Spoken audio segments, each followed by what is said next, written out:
Kyle Tucker, a little bit of a hot streak this weekend. Let's talk about it.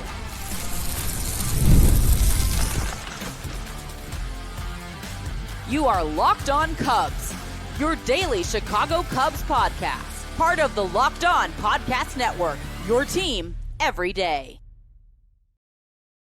You are Locked On Cubs, part of the Locked On Podcast Network, your team every day, alongside Sam Olber. I'm Matt Cozy. Sam and I are lifelong fans, taking our passion into discussion with you on all things Cubs. Today's episode is presented by FanDuel. Football season is right around the corner. Visit the FanDuel app today and start planning your futures bets now. I have one trivia question for Sam. We also go around the National League later. Cubs-Giants preview, a couple lineup questions. And we start with Kyle Tucker. Over the weekend against the Angels, Kyle Tucker hit 3 home runs, a double, an opposite field single. He drove in 7. Based on the results, based on how he is swinging, and maybe even what he's swinging at, Sam, even though it's 3 games, it does appear like Kyle Tucker is reverting back to form and that maybe we're getting close to deeming him back for good. Yeah, I mean, there's 2 ways to look at it. One is, hey, it's 3 games. But the other side is that in those 3 games, he did more in those 3 games that he had done in the previous month and a half combined. So, whether he's back or not, I don't think is really the big headline. I think the headline is that he did something really, really good. And that hadn't happened in a while. I mean, I don't know what back means. I mean, he's going to have to be himself for a while for that to happen. But the fact of the matter is this, coming into that series, he had 1 home run in the second half and not 1 extra base hit in the entire month of August. And he left that series with 3 home runs plus another double. You know what I mean? Like he did all those things. So it's a story. And, I mean, I sound like a broken record, but for the Cubs to get where they want to go, he has to be elite. This whole thing is built around him. The fact that PCA is having a bad month, yeah, it's a little bit concerning, but is it? I mean, he's 23 years old, and he was an MVP candidate till he hit August. Last year, ironically, is when he took off in August. This year, he's went into a slump. Maybe he's a little tired. I don't know. Seiya struggling doesn't really surprise me. No disrespect intended. Bless you. But, Kyle Tucker struggling for almost 2 months, that's a story. And so the fact that it looks like that could be in the rear view, and even if he posts an 0 for 4 Tuesday night, like, again, he had 3 homers in 2 games. He didn't have 3 homers in like 2 months, Matt.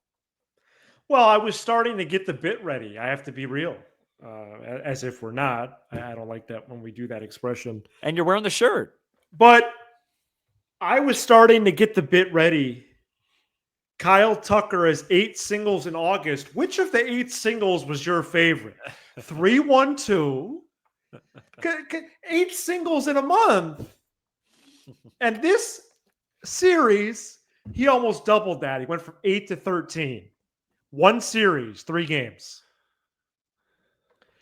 And if you have an opinion of what are the 8 singles, no, I'm just kidding. But the right hand, Sam, that was the one that at the very least was sore. Yep. At most, it was fractured. His bottom hand. Sorry if I misspoke. No, you didn't. That creates typically the natural tilt in the swing. Right. His bat path the last, let's just say since August 1st, it was just, it's not that it was slow necessarily, although his bat speed probably went down if I checked the numbers.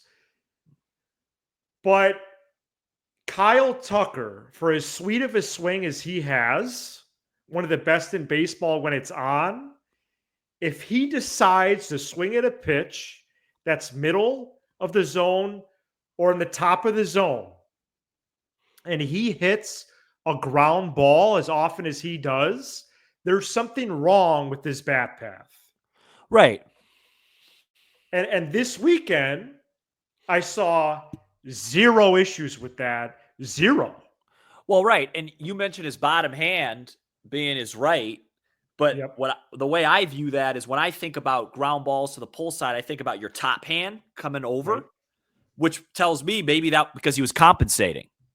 Well, of course. He was using more top hand because his right hand was sore, right? When you're using, like when I used to hit, I always used to hit a bunch of ground balls pull side, and I would swing and I would look at my right wrist. I'm obviously a right-handed hitter. It would just be, you know what I mean? It comes forward. So, Yeah. Yeah, so it was more compensation than injury at that in terms of tilt. that would be my guess. Yeah. Yeah. What I mean, you're a coach. Yeah, I'm not. you're right. I didn't consider that prior to doing the episode, but I Yeah. think that sounds right. Right. The point is that when he's on, he naturally drives the ball. He does. Right. And approach, I'm not sure I've seen him have a bad approach, though he definitely chased a little more recently. But could that also be because of compensation? Right. Hey, I need to go get a pitch now. I need to get a little uncomfortable, when really that's not the way to go. I do think a lot of this is comfort and confidence. That seems like a big deal here. And if his right hand is healed, then he could drive the baseball. He could whip the barrel through the zone. He could do less compensation with other parts of his body that may have been causing him to roll over, him to pop up to the left side. He had done a lot as well because of this. Yep. So that was just really, really encouraging. And even if he didn't get results this weekend, but we saw that, it would have been a step. And then he hit 3 homers, a double, and an opposite field single. So I really feel like this is trending well. And for him, well, really for anyone in the sport, especially at the highest level, a lot of it is about getting your pitch to hit and doing damage. And now when he is deciding to go for that, he sure did damage again. It was enjoyable to see. Yeah, I mean, what were some of your favorite swings to watch growing up? Oh, okay. Because Tucker's got that sweet swing. It reminds me of guys we would watch as kids. I don't love his swing. I'm not as into his swing as you are. If I and that's Cubs. I mean, I love the results. He's an amazing player, but I wouldn't have him on my list. I mean, the first guy I would say would be Ken Griffey. Of course. Yeah, I shouldn't say of course because it's subjective. But. It's all lefties that I enjoy. Really? Yeah, I mean Barry what Bonds. About the Big Hurt. Barry Bonds had a great swing. He was a pretty good player. Trying to think, I enjoyed. See, now you got me going here. Manny Ramirez from the right side, Miguel Cabrera from the right side, Pujols from the right side. Oh boy, was Pujols a truly feared hitter.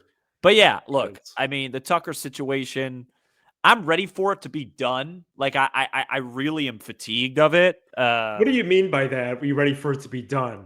Well, because it's so extreme, right? I mean, the last couple of weeks we've had to talk about how bad he is. Now he has a couple great games, and of course we have to talk about how great he is. Of course we do. That's fair to him.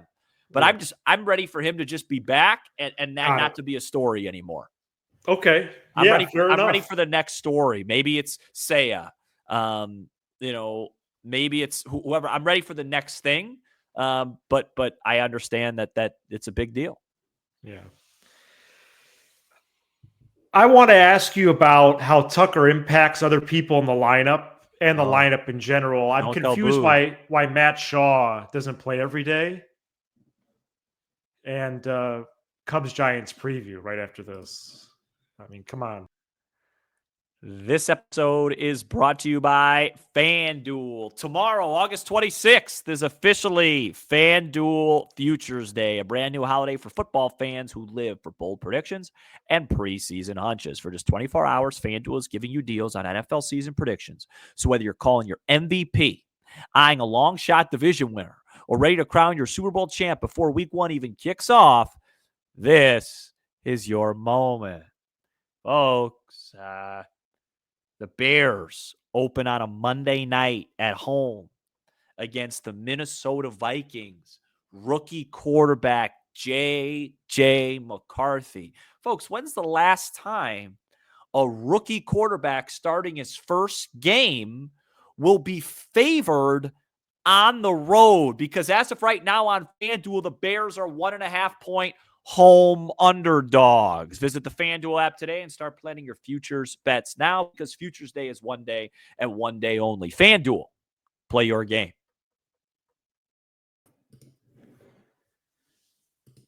Locked On Cubs everydayers. Wow, they are strong in force, especially this summer. And you can become one by joining us for every episode throughout the week. Sam, I did want to ask you about other players in the lineup. First, Please. who is most impacted by Tucker's performance, if anyone? Bush, I don't need to list all the names. I must be in teacher mode. Who is most, we know the Cubs names, I think.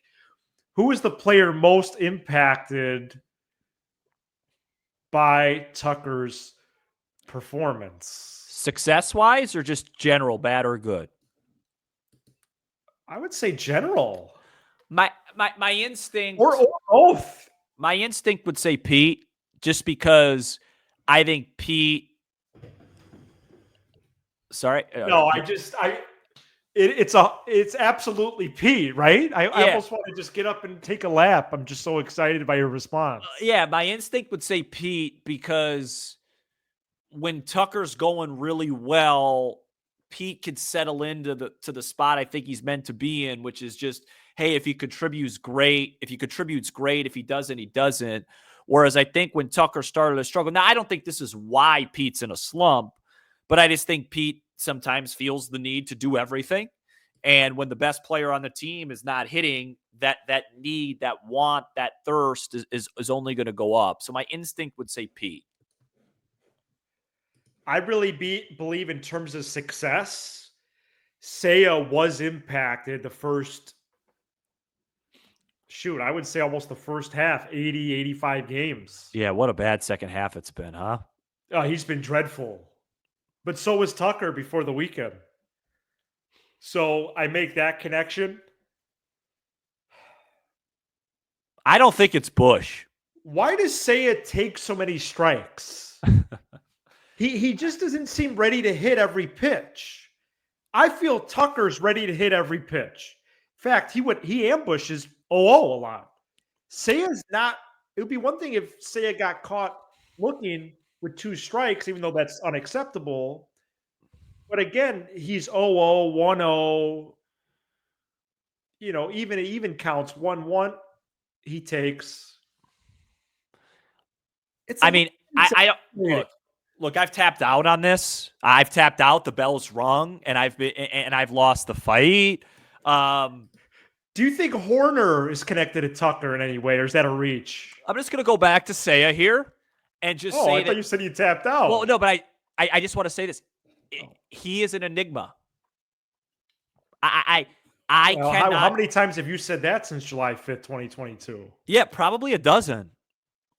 And I can't. Sometimes, let me tell you something. No, this is. I'm going to take you guys in. What I'm learning to do right now in life is accept when you don't know something. Right? Accept the unknown. And saying it, right? Yeah, just say, look, I don't know the answer to that. I'm not okay sure. with it. I don't know. Yeah. Right. I don't know how to evaluate Seiya. He doesn't make sense. There's times where he literally looks like the best hitter in the league. And there's times like this where I feel like I could get him out. And so I've just given up on this, and I just hope that he gets hot again at the right time. Is that okay? Well, it's not about, you don't have to get my permission. Well, sure I do. But it sounds right to me. Nico, I don't think Nico's impacted by anybody. He does what he does. Right, he does Nico things, you might say. Yeah, he does bat to ball skills. The conversation in terms of the lineup that we should probably have. Please, no, go ahead, because is Ian Happ's actually hit okay since the All-Star break, especially compared to the rest of the group. But this young man, Owen Casey, has really showed some flashes here. What is he's hit the ball really hard. Yeah, he had a ball 114 the other day. I think it was off a position player. No, Talk it about wasn't. bat It speed, wasn't. too. He whips the barrel through there like nothing else. Do you think he should get more starts in place of Ian Happ and or Seiya Suzuki? Well, I am there now more Okay. than I was last week. Okay. Even though I acknowledge the Cubs' position, even though I don't agree with it, I still don't think it's really going to happen. But I do think at this point, for at least for the rest of the road trip, 6 games, I would like to see them try it. If Casey's a part of the 26, I think he should start against Verlander Tuesday. He maybe starts against Marquez in Denver. Beyond that, I don't know if I'd ask for anything else, but I do think you can at least do a rotation for 2 or 3 of the 6 games where either Hap or Seiya sits. I do believe they could do that. I'm not saying 6 for 6, but I think they could do it for 2 or 3 games. Yeah. Hap's hitting 217, 353, 333 with a 6.86 OPS in August. So it's not like he's tearing the cover off the ball. No. You know, his swing, he still accepts his walk, especially the last week. He's walked more. His swing looks fine. His at-bats look fine. I think with Ian, yeah. But he's trending now, Sam, where he's not going to get back to the baseball card. No, he's not going to. I think the case for That's Hap, a problem. Let me pull it up. I'm looking it up right now. I regretted this because we talked about with Dansby. The case with Hap is his expected batting average is 263, and his expected slug is 450, and his actual numbers are ridiculous, right? It's just way below it. Yeah, 380 on the slug, 226. So the case is, man, he's had a really unlucky year, and I hate that term, but I think that might be a bigger gap than Swanson. It is bigger. It is bigger, okay. A lot of it with Ian, man, is Wrigley. It's just so unkind to pull lefties. It's just we got to get back to that at some point. I think it's the video boards, man. And the weather. I mean, it's August right now. I'm going to go for a little jog after we do the show. I'll be in a hoodie. Wow. I mean, it's cold. That'd be chilly. Sam, why doesn't Matt Shaw play? Why didn't he play every day this weekend? Yeah, I don't know. I think it's getting to a point now where we got to. Yeah, I mean, I could see Willie Castro playing against lefties, but he never plays versus lefties. You keep saying that, but it doesn't happen. He never plays. Carson Wisenhunt, the lefty on Wednesday for the Giants, is starting. I hope Castro plays, but I'm not going to bank on it. Well, I just thought that's why the Cubs got him. Of course. But, I don't know. Cubs are 76-55, winners of 8 of their last 10. This week, the Giants series, Sam will be with you solo after Tuesday, and then we will do a episode before Wednesday's game. Tuesday and Wednesday at 8:45 Central. Thursday's at 2:45. That's even kind of a weird time, really. Boyd Verlander, Ray Wisenhunt, Imanaga Webb. That's a dandy on Thursday. Can you say it one more time? All 3 matchups? Please, I zoned out for 1 sec. I'm sorry. Boyd Verlander. Mm-hmm. Are you familiar with Justin Verlander? He's one of the veterans of the game. Yeah, he's a Hall of Famer. That's Ray/Wisenhunt? Yeah, that's the one. So wait, that's the one And that's the game we're not going to cover. Okay. And that's probably not a bad thing. And then Imanaga Webb. Yeah, it's not exactly, Drysdale, Whitey Ford there. The Giants, Sam, are 63-68. Yeah. Since Rafael Devers made his debut for the Giants on June the 17th, they're only 22-37. That's the season. Unbelievable. They went from contender to pretender after they acquired Devers. And Breslow, the Red Sox GM, came out, or president of baseball ops, and said, we're going to be better off. Hey, listen, you know me. You know me. I don't mind that. I love when something doesn't, something under the hood, a little chemistry, a little vibe. I love that stuff. I was never a believer in this Giants team when they came in here. When they came in here and beat us 2 out of 3, and everyone was like, well, we lost to a really good team. I don't think they're very good. I think they're average. I think they're an average team. They're a slightly better version of the team that the Cubs just played. They're an average team with some good players, and Webb's tough, no question about it. One of the best pitchers in the game, but a series I'd love to see the Cubs, man, if they could find a way to win 2 of 3, boy, do you feel good going into the Rocky Mountains.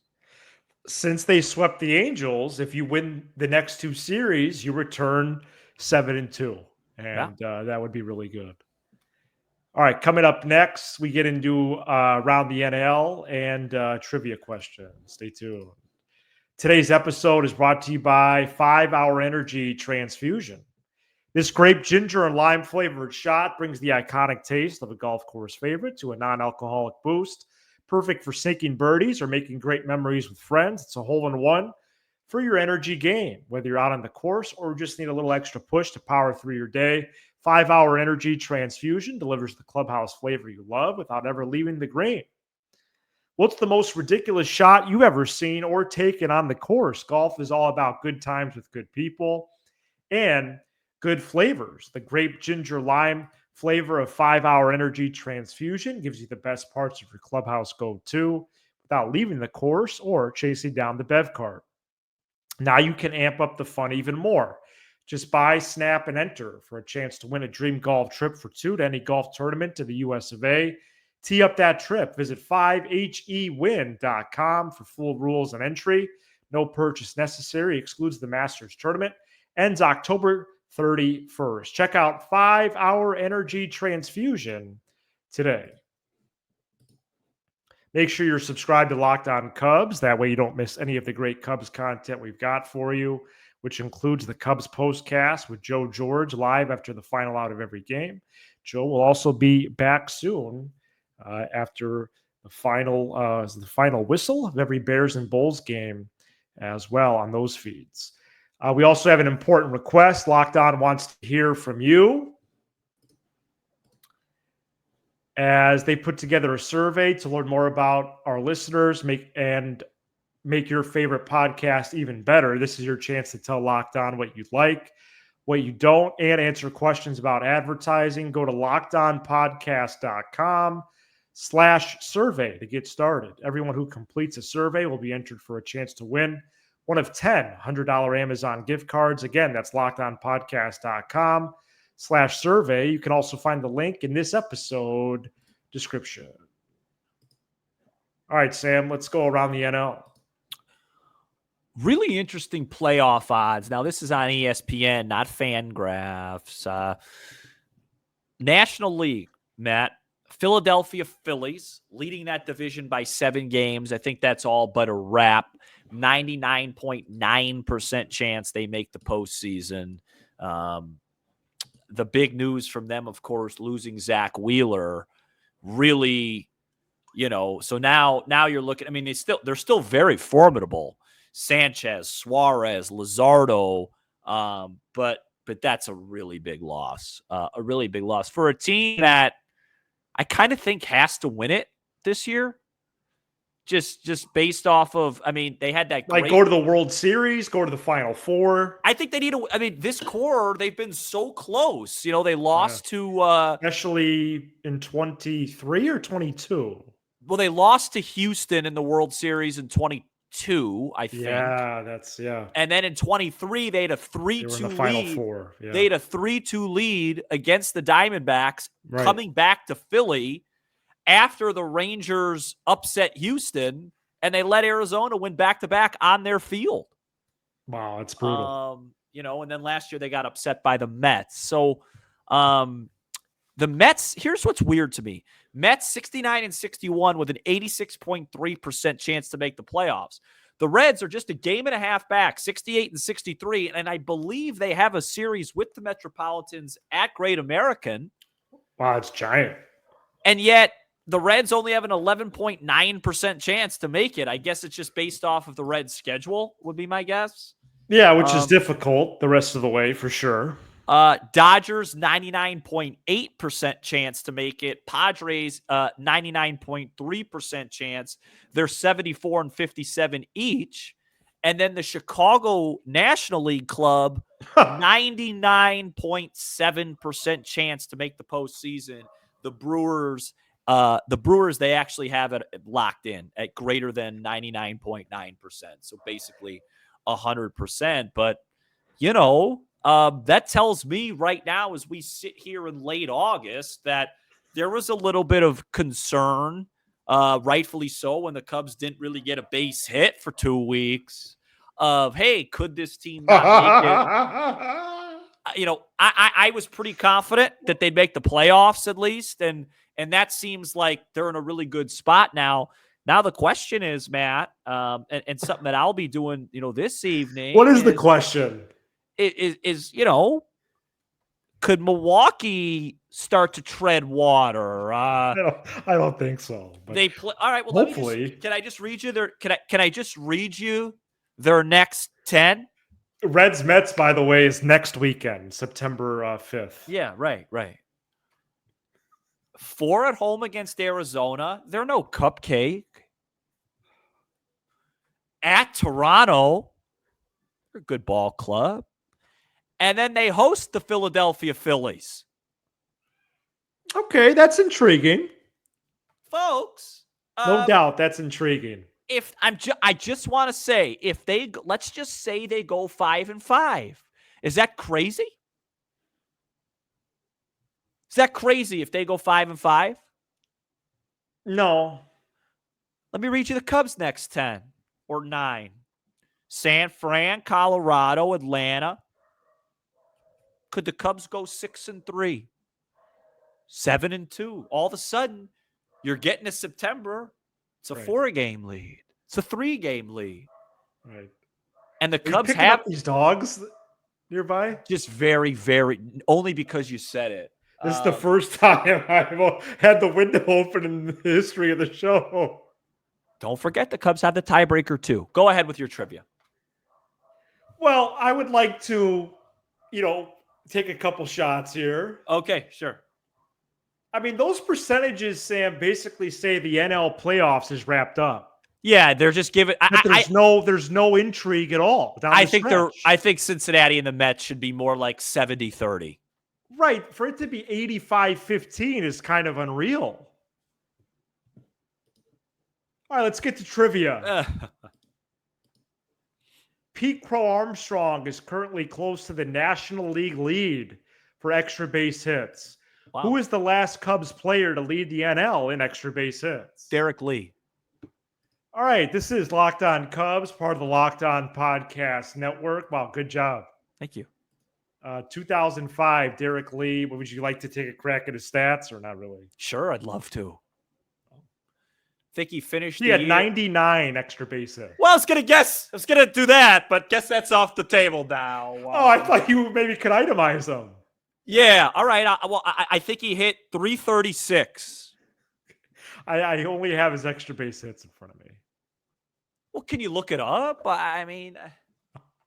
no, I can't do multiple tabs. Okay, 336. Even how many homers did he hit? I'm going to say he hit 42. 46. Terrible for me. Should have got that. Next is doubles and triples. I'm going to look up what he hit. I think I could do that. You're not going to guess it? No. I want to know the average. Okay, I'll wait. 40.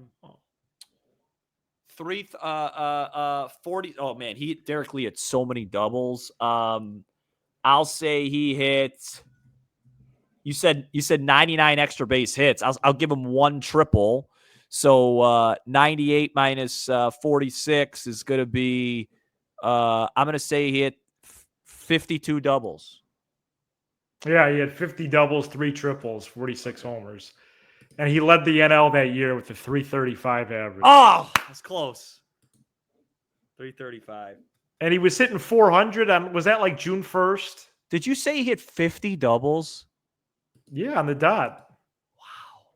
That's a lot of doubles. I know. 50 home doubles, to second, a lot. 46 homers, and 3 triples. Well, no, see, now humor me. How many Cubs have hit 100 extra base hits? Sosa, just Sosa had to do it when he hit 66 homers. Yeah, I think it's just Sosa, right? Yeah, I don't know the answer. I asked a question I don't know the answer to. Sounds right. And I'm okay with that. This is Locked On Cubs, part of the Locked On Podcast Network, your team every day. For your second listen, check out the all-new Locked On MLB Game Night. Every game, every night, all season long. Get local analysis on I didn't hit 50 scale. doubles in my whole life. Find MLB Game Night on the Locked On League. MLB channel on YouTube or wherever you listen to podcasts. If you include my run from like 17 to 21 slow pitch softball, I mean, I'm approaching triple-digit doubles. I don't think I hit 50 doubles, even if you include softball.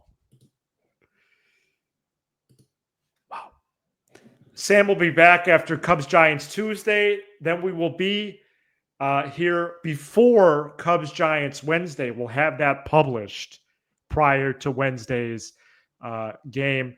8:45 start time, Sam. So that means you'll probably publish about 12:30.